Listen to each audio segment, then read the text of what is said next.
ओम अज्ञानतिमिरान्धस्य ज्ञानाञ्जनशलाकया चक्षुरुन्मिलितं येन तस्मै श्री गुरुवे नमः। भगवद गीता श्लोक नंबर 36 अध्याय 3 उसमें लिखा है अथ केन प्रयुक्तोऽयं पापं चरति केशव अनिच्छन्नपि वार्ष्णेय बलात् इव नियोजित। कभी कभी ऐसा होता है कि हम जानते हैं सही मार्ग क्या है, सही चीज क्या है, लेकिन जानते हुए भी हम गलत इच्छाओं की तरफ मुड़ जाते हैं। और अर्जुन भी भगवान कृष्ण से अध्याय 3 के 36वें श्लोक में यही प्रश्न पूछ रहे हैं, भगवान आखिर क्यों, अथ केन, क्यों? इतना सब सुना है, इतना सब मालूम है, बड़ों से सुना है, गुरुओं से सुना है, टीचर से सुना है, लेकिन जानते हुए भी अनिच्छन अपि वार्ष्णेय, इच्छा अनिच्छन अपि वार्ष्णेय, मालूम है कि नहीं करना चाहिए, बुद्धि को मालूम है, बलाद इव नियोजित पापम चरति केशव, क्यों हम पाप के मार्ग पे, गलत मार्ग पे, ऑन रॉन्ग डिसीजंस जीवन में चल पड़ते हैं। बलाद इव नियोजित, जैसे अंदर से कोई बलशाली शक्ति हमसे काम करा रही हो, ऐसा लगता है। तो अर्जुन ने यह प्रश्न पूछा। अर्जुन ने यह प्रश्न क्यों पूछा? क्योंकि अध्याय 3 में श्लोक नंबर 3 से लेकर श्लोक नंबर 35 तक, मतलब लगभग 32 श्लोक, 3 से लेकर 35 तक, 32 या 33 श्लोक लगा लीजिए। इन सब श्लोकों में भगवान कृष्ण ने बार बार जोर डाल के स्पष्टता से इस बात को समझाया है कि कैसे व्यक्ति को अपने निर्धारित कर्तव्य में स्थिर होना चाहिए। दो चीजें बराबर से करनी चाहिए, भगवान के प्रति साधना और दूसरा अपना सामाजिक ड्यूटीज, जो परिवार के प्रति, समाज के प्रति या अपने आश्रम के प्रति। ब्रह्मचारी को अपना ड्यूटीज, गृहस्थ को अपना ड्यूटीज, सन्यासी वानप्रस्थ को अपना ड्यूटीज। तो एक है इस जगत में अपना ड्यूटीज और दूसरा है भगवान के प्रति हमारी साधना। बराबर से करनी चाहिए और सबको मालूम है, लेकिन फिर भी हम लोग गलत मार्ग पे चलते हैं। इसका प्रश्न जब पूछा, ये प्रश्न अर्जुन ने पूछा, तो भगवान कृष्ण श्लोक नंबर 37 से इसका उत्तर देना शुरू करते हैं। और केवल प्रॉब्लम ही नहीं बताते, प्रॉब्लम के साथ साथ उसका सॉल्यूशन भी बताते हैं। प्रॉब्लम क्या बताते हैं? 37 श्लोक में भगवान बोलते हैं, काम एष क्रोध एष रजो गुण समुद्भव महाशनो महापाप्मा विधि ऐनम इह वैरिना। काम एष क्रोध एष रजो गुण समुद्भव, बोलते हैं हमारे, जब हम इस जगत में आते हैं, भगवान से दूर हो जाते हैं, आत्मा ये शरीर धारण करती हैं, तो हमारे शरीर में, हमारे बुद्धि में, हमारे मन में एक बीमारी आ जाती है जिसे बोलते हैं काम। जैसे हम सुनते हैं वासना, इंग्लिश में बोलते हैं लस्ट। और ये काम, वासना, लस्ट जो है, ये केवल सेक्स डिजायर को, पुरुष स्त्री के संबंध को, केवल उसको नहीं बोला गया। लस्ट क्या है आइए देखते हैं। बोलते हैं लस्ट वो बीमारी है जो हमारे बुद्धि में, हमारे मन में, सब जगह निवास करती है, जिसकी वजह से हम सब जानते हुए भी गलत कार्य की तरफ मुड़ते हैं। जैसे सिगरेट के पैकेट पे लिखा है cigarette smoking is bad for health, लेकिन फिर भी व्यक्ति वो पढ़ पढ़ के भी सिगरेट को स्मोक करता है। शराब पीने से व्यक्ति का शरीर खराब होता है, लेकिन फिर भी जानबूझ के व्यक्ति उसमें पड़ता है। और यही नहीं, शराब पीने से, नशा करने से कितने रिश्ते टूट जाते हैं, लेकिन व्यक्ति फिर भी रिस्क लेता है, तो जानबूझ के गलत मार्ग पे चलता है। तो भगवान बोलते हैं बीमारी है काम वासना, काम जिसको बोला है संस्कृत में। और ये काम क्या है? अनैतिक इच्छाएं, इमोरल इच्छाएं, या वो इच्छा जो धर्म के अगेंस्ट है, धर्म के विरुद्ध है, उसे काम बोला गया। और होता क्या है, जब ये काम, ये इच्छा पूर्ण नहीं होती है तो ये क्रोध में बदलती है। काम एष क्रोध एष रजोगुण समुद्भव। देखते हैं जब एक बच्चा है, उसको अपनी मन पसंद का खिलौना नहीं मिलता, उसकी इच्छा पूर्ण नहीं होती, तो वो गुस्सा करने लगता है, जमीन पे अपना सर पटकता है, हाथ पटकता है। तो काम जो है अगर पूरा नहीं होता तो क्रोध में बदलता है। तो काम एष क्रोध एष, ये दो बीमारियां हमारे अंदर हैं जो हमें मजबूर करती हैं। और ये दो बीमारियां किस कारण से हैं? क्योंकि हमारे ऊपर राजसिक गुण, रजोगुण, जिसे बोलते हैं मोड ऑफ पैशन, पैशन का प्रभाव है। काम एष क्रोध एष रजोगुण समुद्भव महाशनो पापमा विधि ऐनम इह वैरी नाम। और भगवान अर्जुन को बोल रहे हैं इह वैरी नाम, यही सबसे बड़ा दुश्मन है। दुश्मन वो नहीं है जो युद्ध भूमि में सामने खड़े हैं, वो तो दुश्मन है ही, लेकिन मेन दुश्मन हमारा क्या है, जो हमारे अंदर बैठा है, वो है काम वासना, जिसे इंग्लिश में लस्ट बोलते हैं, जो हमें सही मार्ग पर चलने नहीं देता और सही मार्ग से भटका देता है। और जब वो लस्ट पूरा नहीं होता तो वो एंगर में बदलता है। अभी इसके कुछ उदाहरण देंगे कि कैसे ये लस्ट और एंगर, काम और क्रोध रजोगुण से उत्पन्न होते हैं। बहुत ही अच्छे उदाहरण हैं। देखिए, जब भी भगवान शिव की पत्नी सती हुई दक्ष की पुत्री, तो भगवान शिव के ससुर जी हुए दक्ष, लेकिन किसी कारण से दक्ष को शिव जी पसंद नहीं थे। और क्योंकि शिव जी दक्ष को पसंद नहीं थे, इसलिए दक्ष कभी भी, कुछ तो पुरानी बात हुई थी जिसकी वजह से जब दक्ष ने एक बहुत बड़ी सभा का आयोजन किया, बहुत बड़े फेस्टिवल का आयोजन किया, तो दक्ष ने देखा शिव जी वहाँ नहीं आने चाहिए। तो दक्ष ने शिव जी को और शिव जी की पत्नी सती को इनविटेशन नहीं दिया। वेरी इंपॉर्टेंट, नहीं दिया। लेकिन जब शिव और सती अपने लोक में, अपने घर में, अपने वन में विराजमान थे, तो उन्होंने आकाश मार्ग से देखा कि सती की बाकी बहनें पिता के घर बड़े सज धज के जा रही हैं अपने पतियों के साथ। तो जब सती ने देखा कि उनकी सारी बहनें दक्ष के यहाँ जा रही हैं, तो सती के अंदर इच्छा हुई, देखिए यहाँ फिर से काम की बात आ रही है, इच्छा हुई कि मुझे अपने पिता के घर जाना है। लेकिन यहाँ बात क्या आती है, पिता के घर जाने वाली इच्छा बुरी इच्छा नहीं है, लेकिन शिवजी ने सती को वार्न किया। सती को बोला, देखो मैं तो नहीं जा सकता कि तुम्हारे पिता ने मुझे नहीं बुलाया, लेकिन अगर तुम जाओगी तो जरूर दक्ष तुम्हारा अपमान करेंगे। जबकि एक जमाने में तुम दक्ष की सबसे प्रिय पुत्री हुआ करती थी, सबसे छोटी और सबसे प्रिय। लेकिन क्योंकि दक्ष मुझसे, अपने दामाद से नफरत करते हैं, पसंद नहीं करते, इसीलिए तुम्हें भी अपमान करेंगे क्योंकि तुमने मेरे से शादी की। और जब दक्ष सबके सामने तुम्हारा अपमान करेंगे और विशेष रूप से मेरा अपमान करेंगे, तुम सहन नहीं कर पाओगी और तुम वहीं पे अपने शरीर को भस्म करोगी या कुछ तो उल्टा सीधा करोगी, जिससे सबको बहुत दुख होगा, मुझे बहुत दुख होगा। तो शिवजी ने बहुत ज़्यादा चेतावनी, कॉशन दिया, उनको वार्निंग दिया कि मत करो, इससे कुछ अच्छा नहीं निकलने वाला, बुरा ही निकलने वाला है। लेकिन उस समय सती शिवजी की बात को समझ नहीं पा रही थी, सोच रही थी ये शिवजी फालतू में क्यों मना कर रहे हैं। तो सती ने हट ही ठान ली। तो इसे भी लस्ट बोलते हैं, क्योंकि एक ऐसी इच्छा जिससे कल को बुरा ही होने वाला है, लेकिन अभी एक जिद ठान ली है, एक हट कर ली है कि हाँ मैं तो जाके ही रहूंगी।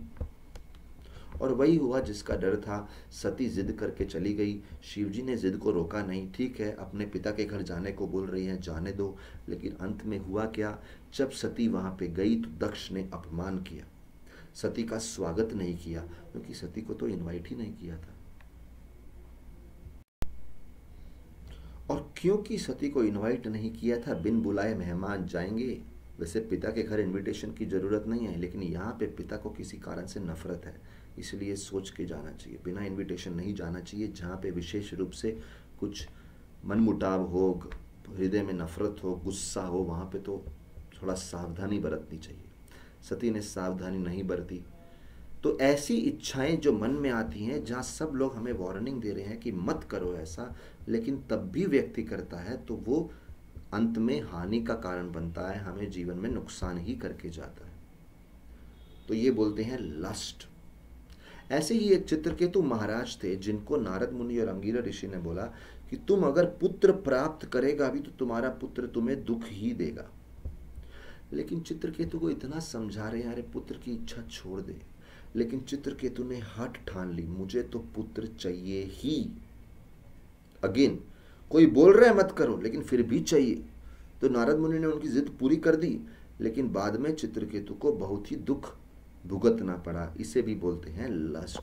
ऐसी इच्छा जो ऐसी उमड़ रही है और अगर पूरी नहीं हुई तो व्यक्ति गुस्सा होता है, पूरी कर लेता है, बाद में पीड़ित होता है, तकलीफ भोगता है, फिर समझता है अरे मेरी बुद्धि मारी गई थी।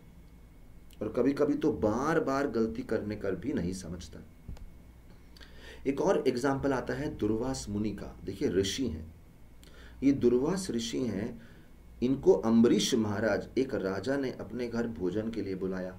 अभी राजा लोग ऋषियों का सम्मान करते हैं, लेकिन दुर्वास मुनि के अंदर एक इच्छा थी कि मैं जहां भी जाऊं मेरा अच्छे से सम्मान हो। किसी कारणवश अम्बरीश महाराज दुर्वास मुनि को फर्स्ट भोजन नहीं दे पाए। दुर्वास मुनि सबसे पहले खाएंगे, बाद में घर के लोग खाएंगे, लेकिन स्टोरी लंबी है, किसी कारण वो सम्मान दुर्वास ऋषि को नहीं मिला। तो यहां पे हम देखते हैं दुर्वास मुनि के अंदर भूख थी, किस चीज की थी? सम्मान की। और जब सम्मान नहीं मिला, दुर्वास मुनि अम्बरीश महाराज के ऊपर बहुत ज्यादा क्रोधित हो गए। तो काम जो है क्रोध में बदल जाता है। अच्छा, कोई बड़े बुजुर्ग हमारे ऊपर गुस्सा आए तो ये मत सोचना कि उनके अंदर सम्मान की भूख थी। कभी कभी गुस्सा हमारे भले के लिए भी होते हैं, तो ये हमको नहीं समझना चाहिए अरे तुम्हारी सम्मान की भूख पूरी नहीं इसलिए तुम गुस्सा हो रहे हैं। लेकिन यहाँ पे शास्त्र समझाते हैं कि दुर्वास मुनि को सम्मान चाहिए था, वो सम्मान नहीं मिला तो अम्बरीश पे क्रोधित हो गए, तो काम जो क्रोध में बदल गया। तो भगवान बोल रहे हैं कि हम सबके अंदर ये दो कीटाणु बैठे हैं, दो वायरस हैं, काम और क्रोध। और ये कीटाणु समय समय पे हमें मजबूर करते हैं वो कार्य करने के लिए जो उचित नहीं है। एक और उदाहरण देना चाहूंगा काम क्रोध का, जो है ध्रुव महाराज का। जब ध्रुव महाराज को राज्य चाहिए था, बड़ी भूख थी कि मुझे सबसे बड़ा राज्य चाहिए, और वो जंगल में तपस्या करने जा रहे थे, तो रास्ते में नारद मुनि मिले। नारद मुनि बोले तुम कृष्ण की भक्ति तो करने जा रहा है, लेकिन राज्य की भूख छोड़ दे, ये राज्य की भूख तुम्हें बहुत सालों तक इस जगत में बांध के रखेगी और भगवान से दूर कर देगी, अरे भूल जा। ध्रुव बोले नहीं, मुझे तो राज्य चाहिए ही चाहिए। तो मतलब सर पे भूत सवार है, चाहिए। यहां बोल रहे हैं मत ले, बाद में तुम पछताएगा, नहीं मुझे चाहिए। तो नारद मुनि ने इतना बोला, लेकिन ध्रुव नहीं माने। फिर नारद मुनि बोला ठीक है जाओ, इस प्रकार से तपस्या करो, भगवान जरूर मिलेंगे। और जब ध्रुव को भगवान मिल गए 6 महीना तपस्या करने के बाद, तो ध्रुव महाराज बहुत पछताए। और उनको पछतावा क्या हुआ? जब भगवान ने बोला तुम्हें क्या चाहिए, तो ध्रुव ने बोला जब आपको देख लिया तो मुझे लग रहा है आपकी भक्ति और आपके दर्शन का जो आनंद है वो सभी राज्यों के सामने बहुत बड़ा है, सारे राज्य फीके पड़ जाते। लेकिन भगवान बोले अब तुम 6 महीना जो तपस्या किया, राज्य की भूख से किया, तो राज्य तो मैं तुम्हें दूंगा ही दूंगा। हम देखते हैं कि ध्रुव को उस समय राज्य नहीं चाहिए था। ध्रुव बोले अभी आप मिल गए तो और कुछ नहीं चाहिए, लेकिन भगवान बोले अब तो तुम्हें लेना ही पड़ेगा, क्योंकि 6 महीना तुम ये सोच सोच के तपस्या किया है, तो मैं आया हूं राज्य देने के लिए। तो यहाँ फिर से एक बात आ रही है कि ध्रुव महाराज के अंदर बहुत ज्यादा इच्छा थी भौतिक भोग करने की। और एक लास्ट उदाहरण और देना चाहेंगे अजामिल का। अजामिल एक व्यक्ति थे जो बड़े ही संस्कारी ब्राह्मण परिवार से आ रहे थे। बचपन से शास्त्र पढ़े, अपने सेंसेस पे पूरा कंट्रोल था, इंद्रियों पे संयम था, पूर्ण रूप से शुद्ध थे, माता पिता का सेवा किया, बहुत ही शुद्ध जीवन जिया था। लेकिन एक दिन वन में जब लकड़ी लेने के लिए गए तो वहां पे एक प्रोस्टिट्यूट को, एक वैश्य को, एक पुरुष के साथ बहुत ही जघन्य तरीके से, इन वेरी लो क्लास वे, आलिंगन करते हुए देखा। और वो आलिंगन करते हुए उनके अंदर भी जो वासना है वो जागृत हो गई, लस्ट जागृत हो गया। और उन्होंने ठान लिया कि इस स्त्री को अपनी पत्नी बना के रहूंगा, जबकि घर पे ऑलरेडी उनकी एक पत्नी थी और बहुत ही चेष्ट पत्नी थी। लेकिन घर पे इस वैश्या को, प्रोस्टिट्यूट को ले आए और अपने पत्नी को घर से निकाल दिया, अपने माता पिता को घर से निकाल दिया, और कई सालों तक इसके साथ भोग किया। और इस स्त्री को सुख रखने के लिए जुआ खेला, मांस खाया, नशा किया, चोरी किया, डाका डाला, सारे नियम तोड़ दिए। तो यहाँ देखते हैं फिर से अनलिमिटेड डिजायर, सभी धर्मों का उल्लंघन करते हुए ऐसी इच्छाएं। जब कोई बोल रहा है ये सही नहीं है, बोल रहा है सही नहीं, फिर भी व्यक्ति करता है, इसे बोलते हैं लस्ट। अंदर वो वायरस बैठा है जो हमसे काम करवाता है। फिर भगवान आगे चल के इन्हीं श्लोक की श्रृंखला में 38, 39, 40, 41, 42 ये तीसरे अध्याय में बड़े अच्छे से बताते हैं कि ये लस्ट ऐसा है कि जितना पूरा करोगे उतना भड़केगा। जैसे अग्नि है, अग्नि में फ्यूल डालोगे और अग्नि भड़केगी, fire will get more inflamed by fuel. तो बोली जितनी इच्छाएं पूर्ण करते जाओगे उतना ये भड़कते जाएगा। अगर आपको लगे कि कभी ये शांत हो जाएगा, आपकी इच्छाएं शांत हो जाएंगी, नहीं। एक बूढ़े व्यक्ति की भी इच्छाएं शांत नहीं होती जब तक उसने अपने हृदय को शुद्ध नहीं किया है भक्ति मार्ग से। इसका उदाहरण आता है अकबर और बीरबल। बोलते हैं, कथा ऐसी आती है, अकबर ने बीरबल से पूछा कि व्यक्ति के हृदय में कब तक ऑपोजिट सेक्स के लिए, मैथुन के लिए इच्छा रहती है? तो बीरबल बोले, मरते दम तक रहती है। अकबर बोले, हाँ, जब बूढ़ा होता है तो नहीं रहती। बीरबल बोले, बुढ़ापे में शरीर काम नहीं करता लेकिन इच्छा जागृत रहती है। और उन्होंने बोला, मैं आपको प्रूव करके दूंगा। बोले, चलो अस्पताल चलते हैं, वहाँ पे एक बूढ़ा व्यक्ति बहुत बीमार है, उससे मिलने चलते हैं, लेकिन साथ में अपनी सुंदर कन्या को ले लेना। तो अकबर ने अपनी कन्या को ले लिया। जब वो हॉस्पिटल में गए और वहाँ हॉस्पिटल में जाके जैसे ही वो हॉस्पिटल के वार्ड में एंटर करे, वो बूढ़े व्यक्ति से मिलने गए थे, वो अकबर को सलाम करना, अब अकबर को प्रणाम करना ही भूल गए। वो अकबर के बाजू में जो कन्या है उसकी तरफ ही देखते रहे लगातार। अकबर ने नोट किया, जो बीरबल कह रहे थे वो सही है। ये इच्छाएं बुढ़ापे से मरती नहीं है, चाहे वो काम वासना की इच्छा हो, समाज में अपना नाम कमाने की इच्छा हो। इसलिए कभी कभी वरिष्ठ व्यक्ति 60-70 साल का होता है, क्योंकि वो खुद का नाम नहीं कमा पाया, अपने बच्चे को मजबूर करता है। जब बच्चा नाम कमा लिया, अपने पोते को मजबूर करता है, पोते के द्वारा नाम कमाता है। तो भौतिक जगत में, इस दुनिया में इच्छा पूर्ण करने की भूख कभी मरती नहीं, क्योंकि अंदर वो वायरस, वो कीटाणु, लस्ट, काम नाम का वायरस, जिसे काम बोलते हैं, वो बैठा है। तो भगवान 39 नंबर श्लोक में बोलते हैं कि ये कभी मरता नहीं है। तो इसका इलाज क्या है? बोले, ये अग्नि की तरह भड़कता है, इसका इलाज क्या है? इतना बताने के बाद भगवान बोलते हैं, अगर इसका इलाज करना है तो पहले तो देखो दुश्मन बैठा किधर है। ये दुश्मन है आपका, ये बैठा किधर है? क्योंकि कभी भी युद्ध करने से पहले दुश्मन की पूरी स्ट्रेटेजी समझ जाओ। तो भगवान ने काम की स्ट्रेटेजी समझाई। बोले, ये जो काम है ना, ये हमारे शरीर में 3 जगह पे बैठा है जो समस्या खड़ी करता है। पहला, हमारी बुद्धि में बैठा है, और इसलिए बुद्धि गलत गलत योजना बनाती रहती है। दूसरा, हमारे मन में बैठा है। मन क्या है? Mind is a seat of emotions. मन में भावनाएं जागृत होती है। जैसे हम बोलते हैं ना, मुझे ये पसंद नहीं है, मुझे ये बहुत पसंद है, मुझे ये व्यक्ति पसंद नहीं है, मुझे ये व्यक्ति बहुत पसंद, मुझे ये पिक्चर पसंद नहीं है, मुझे ये पिक्चर बहुत अच्छी लगी, मुझे ये खाने की वस्तु पसंद नहीं है। ये जो पसंद आना और ना आना, ये मन का काम है। तो मन में भी लस्ट बैठा है, यानी हृदय समझ लो। मन को हृदय समझ लो। हृदय में भावनाएं उत्पन्न होती हैं, तो हृदय समझ लो। बुद्धि है, बुद्धि यानी जो योजना बनाता है, प्लानिंग करता है। और तीसरा लस्ट कहाँ बैठा है? हमारी इंद्रियों में, सेंसेस में। हमारे 5 सेंसेस हैं, आंख, नाक, कान, जिह्वा यानी टंग, और स्किन। स्किन को तड़प रहती है कुछ सॉफ्ट चीज को टच करने की, आंख को तड़प रहती है कुछ अच्छे रूप को देखने की, कान को तड़प रहती है अपनी प्रशंसा सुनने की और दूसरों की बुराई सुनने की। कान तड़पते रहते हैं, हमेशा भूखे रहते हैं। इसलिए आप देखो, कथा में लोग सो जाते हैं, लेकिन जहाँ पे 4 लोग किसी की बुराई कर रहे हैं, व्यक्ति पूरी रात जाग के सुन सकता है, क्योंकि कान को भूख है बुराई सुनने की, लेकिन कान को भूख नहीं है अच्छी कथा सुनने की। आंख को भूख है सुंदर रूप देखने की, नाक को भूख है सुगंध की, जिह्वा को भूख है स्वादिष्ट स्वादिष्ट व्यंजन खाने की। और ये 5 इंद्रियां व्यक्ति को पागल करके रखती हैं। इन 5 के अंदर लस्ट बैठा है। तो 5 इंद्रियां हैं, मन है, बुद्धि है, और ये तीनों के अंदर ये काम रूपी वायरस बैठा है, कीटाणु बैठा है, और ये हमसे वो सब काम कराता है जो धर्म के विरुद्ध है, क्योंकि ये बीमारी अंदर है। अभी करना क्या है? इन बीमारी का सामना कैसे करना है? तो यहाँ पे चल के हम देखते हैं तीसरे अध्याय के 41 नंबर श्लोक में भगवान, या 40th श्लोक में, 40, 41, 42, इन तीनों को साथ में लेते हैं।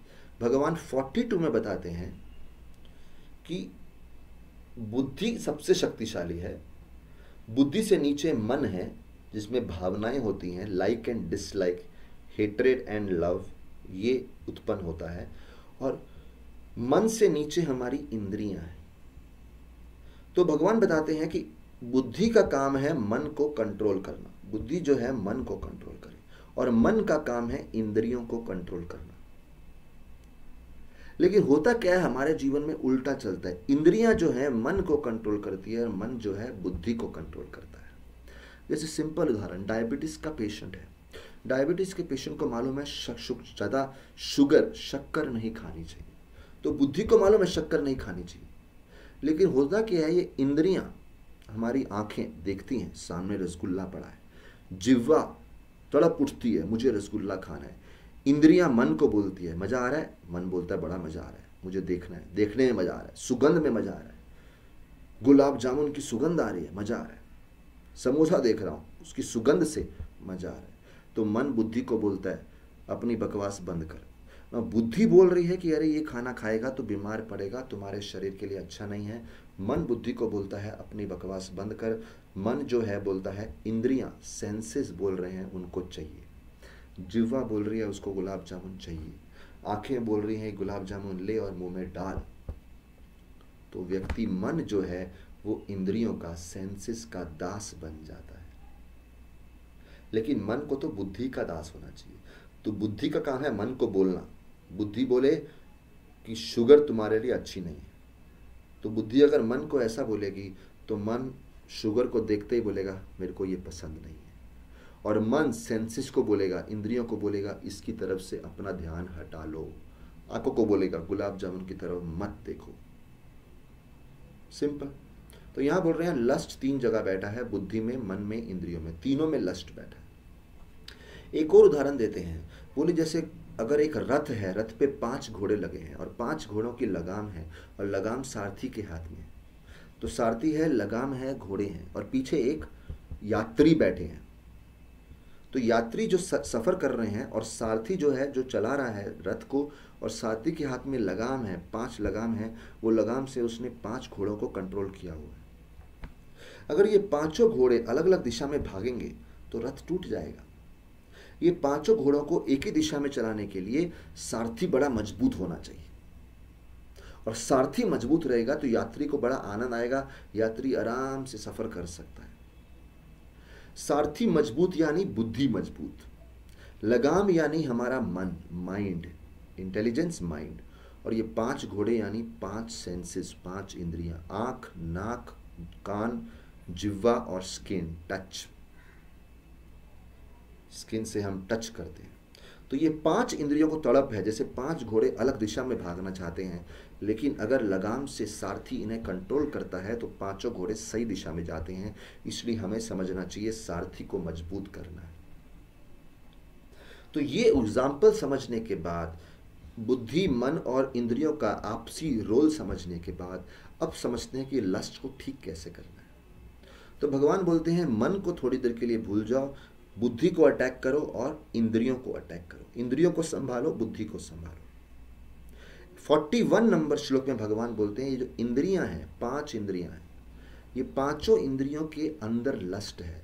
आंख के अंदर तड़प है, कान में तड़प है, नाक में तड़प है, जिह्वा में तड़प है और स्किन में तड़प है। इस तड़प को कंट्रोल करने के लिए पहले सेंसेस को, अपनी इंद्रियों को सेंस ऑब्जेक्ट से यानी भोग की वस्तु से दूर रखो।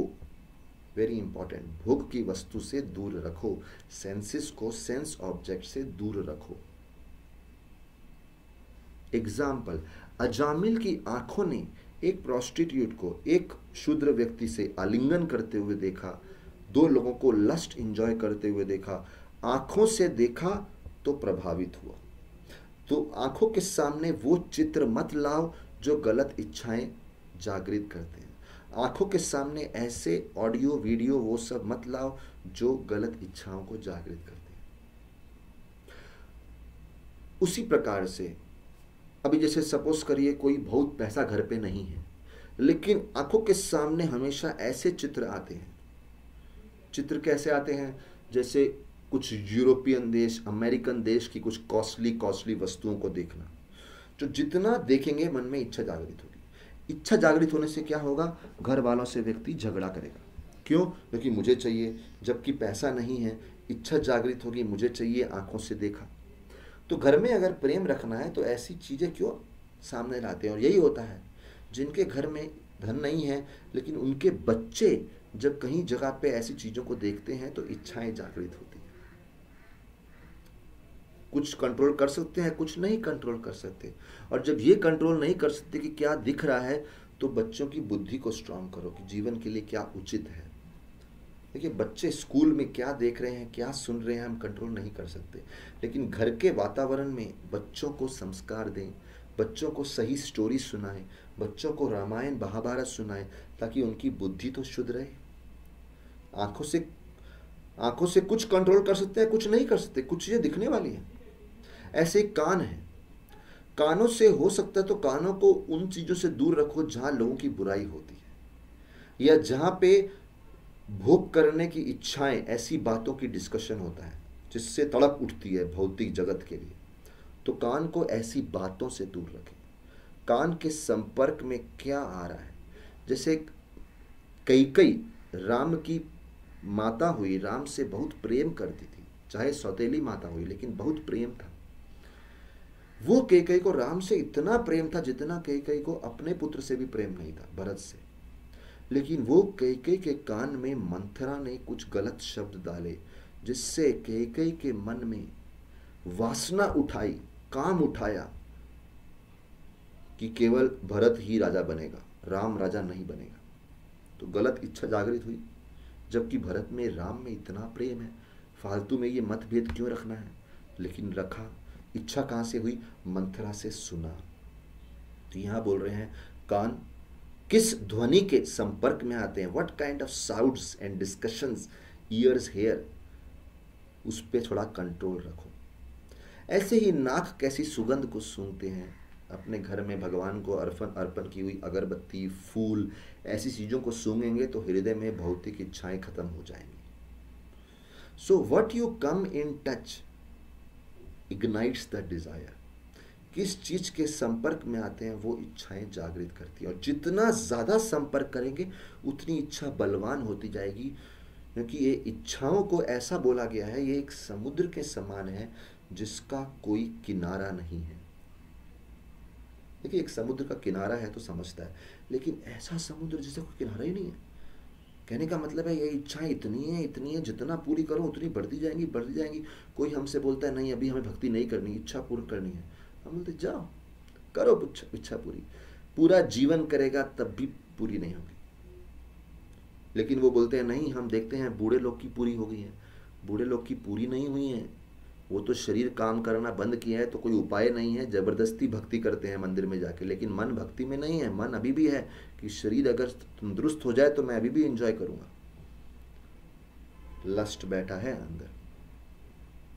तो इस प्रकार से फर्स्ट स्टेप लस्ट रूपी वायरस को ठीक करने का, सेंसेस को सेंस ऑब्जेक्ट से दूर ले जाओ जितना हो सके, जितना अवॉइड कर सके। उसके बाद नेक्स्ट पॉइंट आता है इंटेलिजेंस। तो हमने बोला इंटेलिजेंस, मन, और सबसे नीचे सेंसेस। सेंसेस को कंट्रोल किया, सेंस ऑब्जेक्ट से जितना हो सके दूर किया। जो सेंसेस को फीडर हो रहा है, सेंस ऑब्जेक्ट से जो फीडर इंपल्सेस आ रहे हैं उनको कंट्रोल करो। उसके ऊपर मन है, उसके ऊपर बुद्धि है। अभी जो बुद्धि की बात आती है, अच्छा, बुद्धि को स्ट्रांग कैसे किया जाए? बुद्धि को स्ट्रांग करते हैं ज्ञान देके, गिव नॉलेज।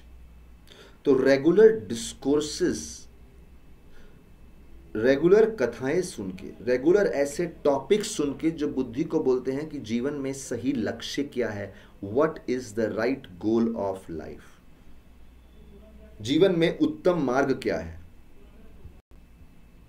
तो जब समझ जाए कि जीवन में उत्तम मार्ग क्या है, तो व्यक्ति के बुद्धि को पोषण किया है, आपने नरिश किया है। जैसे वजन उठाना है तो बाजुओं में दम होना चाहिए और उसके लिए अच्छा भोजन खाया होना चाहिए। ऐसे बुद्धि को अगर सही मार्ग चुनना है, राइट चॉइस का वजन उठाना है तो बुद्धि को स्ट्रांग होना चाहिए। और बुद्धि कहीं समय से 20, 25, 30 साल ऐसी कथाएं नहीं सुनी हैं, ज्ञानवर्धक बातें नहीं सुनी हैं, तो बुद्धि बहुत कमज़ोर हो गई है। जैसे शरीर ने अगर एक हफ्ता भोजन नहीं खाया, शरीर बहुत कमज़ोर हो जाता है, कुछ काम नहीं करता। ऐसे ही बुद्धि को अगर अच्छे विचारों का भोजन नहीं दिया तो बुद्धि बहुत कमज़ोर हो जाती है और बुद्धि के अंदर नेगेटिव विचार पनपने लगते हैं।